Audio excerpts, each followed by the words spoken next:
This is Charlie Parsons, Boxing Social. We're here, Abu Dhabi, the W Hotel, in the sort of the vibe in. Eddie's got a bit of Craig David going. No, but it's mixed in with a little bit of who's that? Mary J. Blige? I don't know. I think it is actually. Whitney. Abu Dhabi, mate. We are living the fucking dream. Receipts. It's not right, but it's okay. Oh, mixed in with Craig David, unbelievable. You're right, Parsons. Like you're having a seizure or something. Oh, okay. Just trying to dance with you, mate. Friendly, I'd rather be alone than unhappy. See, this is it. I pull you away. You're having a little chat with the colleagues. I'm like, I will respect Eddie's personal space. You come over, you're like 5 minutes, and you waste a minute dancing. Anyway, yeah. We're doing a sit-down tomorrow, Parsons, so you've got 3 or 4 minutes. What do you want, mate? Bivol-Ramirez, what a card. Zurdo comes in. How's the start of fight week, by the way? I know. Thank you very much, I'll say, because I'm scared of buying drinks this week, so this is the only time I can go and grab a couple of Coronas. 19. I think you've got to be 21 to drink it. Done. Sure? Okay. You've checked, yeah? You Googled it. First thing I did. That's why I was so eager to get the pints down in the airport. With the selfie. Oh, yeah, look at me. Parsons here in Terminal 4 having a pint there. You prick. Oh, yeah, listen, it's a great fight. It's an elite fight. I think before Bivol boxed Canelo, it was perceived to be a 50-50. I still think it's a very close fight, but 2 elite light heavyweights. I think it's one of the fights of the year, and I think it's an unbelievable card as well. Let's go through the card. Obviously, we've got Zelfa Barrett, who steps in as a bit of a late replacement. You're still trying to get a little bit of a groove in, I can see. Zelfa's got the odds against him. He comes in against a really, really tough Rakhimov. Probably not the fight that you would have wanted before, but when he gets this sort of notice to change his life, you have to take it. Yeah, and obviously, Joe Cordina's supposed to be fighting Rakhimov, busted his hand, and now it's a golden opportunity for Zelfa Barrett. Both guys have signed to fight Joe Cordina next, so obviously it's a massive opportunity for both, particularly Zelfa. He comes over here in neutral territory. What a chance to change his life, and can't wait to see it, mate. Can't wait to see it. Going to be screaming and shouting for Zelfa Barrett on Saturday. Chantel Cameron McCaskill, what a fight. Yeah, I mean, Alicia Baumgardner's here. We've seen women's boxing's flying at the moment. I think Cameron McCaskill's right up there with one of the fights of the year. I don't feel like Jessica McCaskill really sometimes gets the credit she deserves. She had a great fight with Katie Taylor at 135. She won a world title at 140. She unified at 140. She moved to 147. She became undisputed at 147. She's now coming back to be undisputed at 140. And this is another 50-50 matchup. Great fight. Let me just ask you to just rattle through the rest of the card. We got Kalya Fai, someone I've been on about, saying, you're not retiring, please. He comes back. He finally gets himself back out.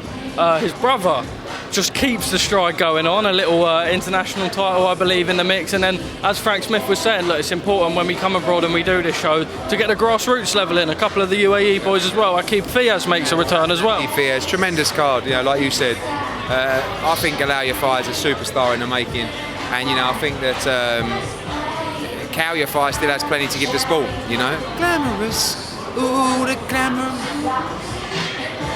Yeah. Campbell Hatton over there, Aqib Fiaz, tremendous card, local talent as well. Honestly, I mean, we don't really blow our own trumpet, but we are absolutely... You never blow your own trumpet, Eddie. Yeah, outrageous. Funny when people go like, you come here, you look around at what we're doing around the world, and it's like, Matchroom might be slipping a little bit. No, Matchroom are fucking monsters, and they are smashing global boxing, and nobody else is promoting shows around the world. We are the only global promotional company in the world. New levels every week. Just a couple of hot, quick ones for me that are relevant right now. We're going to keep the dancing for the whole thing, but look, Tyson Fury done an interview with a true Geordie. I skipped through it. I think he was probably more pressing than us boxing media, and I fair play to him. Tyson Fury, I think, probably looked a little bit off from the start. Looked like maybe, probably wasn't the right time for him to do the interview, maybe an obligation or something that was agreed. But obviously, it ended the way it did. What did you make of it? Look, Tyson doesn't really like being quizzed on things, in all honesty.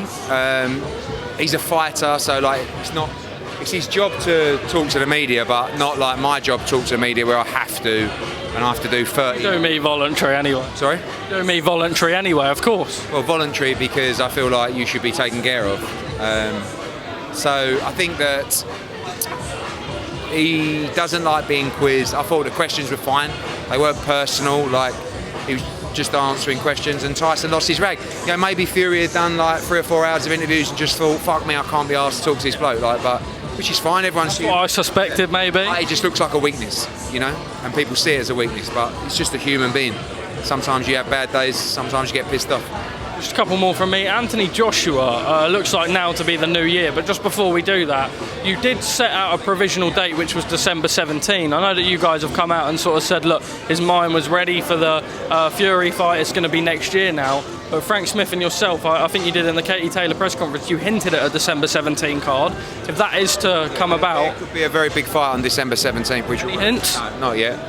We're working on that at the moment, and we will see. And then just... We'll be out here on Thursday. Okay, perfect. I look forward to that one then. On Anthony Joshua itself, next year, I'm sort of... When the Usyk rematch was spoke about, people said, look, let's get it over the line. And it was pushed back from April and it ended up being in August. Obviously you and Joshua himself spoke at the press conference and said, look, he needs to get out. Is your priority really working hard that we do get a February, March date, because we don't want to keep pushing back?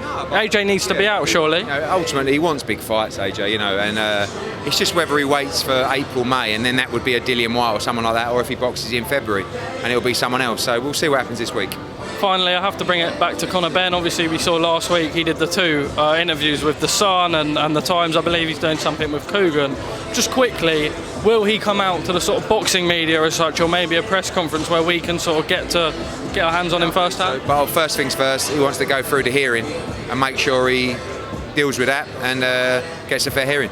I know you told me that a B sample, 99.9%, is the same result as the A, but a lot of the boxing public are asking for this B sample.